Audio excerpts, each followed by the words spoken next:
An iron rod of length L and magnetic moment M is bent in the form of semicircle. Now its magnetic moment will be.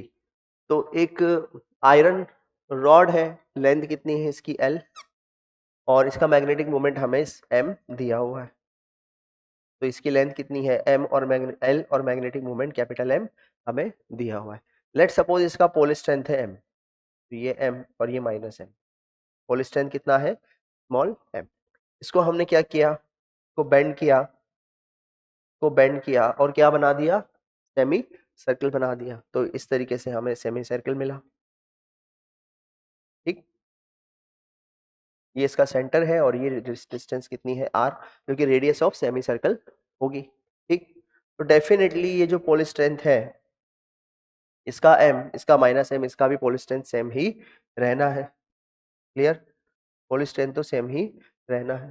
तो इसके दो ends हो जाएंगे, यहाँ पर m और यहाँ पर माइनस m. और इन दोनों के बीच का सेपरेशन कितना है? अभी इन दोनों की सेपरेशन है 2r. क्लियर? का सेपरेशन कितना है? 2r.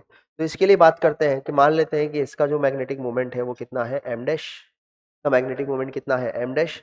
तो m डैश कितना हो जाएगा? m dash is equal to pole strength m into effective length between these two pole strength.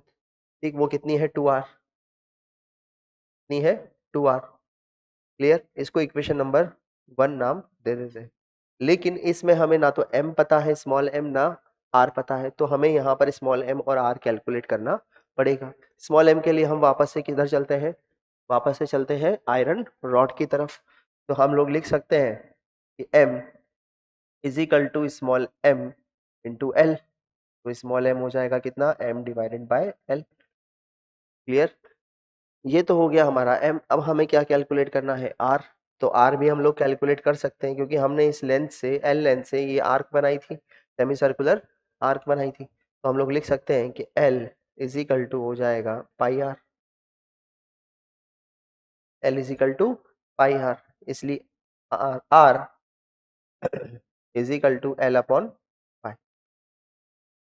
इन दोनों वैल्यूज को इक्वेशन नंबर 1 में पुट कर देते हैं, तो इससे हमारा m डैश आ जाएगा. तो हो जाएगा m dash is equal to, m की वैल्यू कितनी है? m, capital M divided by l into 2, और r की वैल्यू है l divided by pi.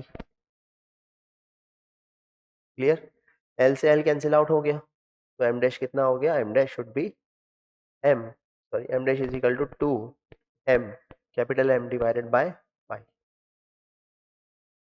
Clear? तो इस क्वेश्चन में सबसे पहले हमने इसको बेंड किया, m डैश कैलकुलेट किया, इसमें स्मॉल m और r हमें नहीं पता था, स्मॉल m कैलकुलेट किया हमने.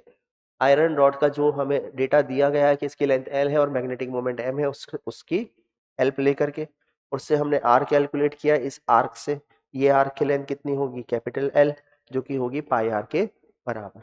ठीक, तो r कैलकुलेट हो गया. r और स्मॉल m को इस इक्वेशन में पुट किया, जो कि इक्वेशन नंबर 1 है, और हमारा आंसर आ गया m dash is equal to 2m divided by pi. तो ऑप्शन बी हमारा करेक्ट ऑप्शन होगा.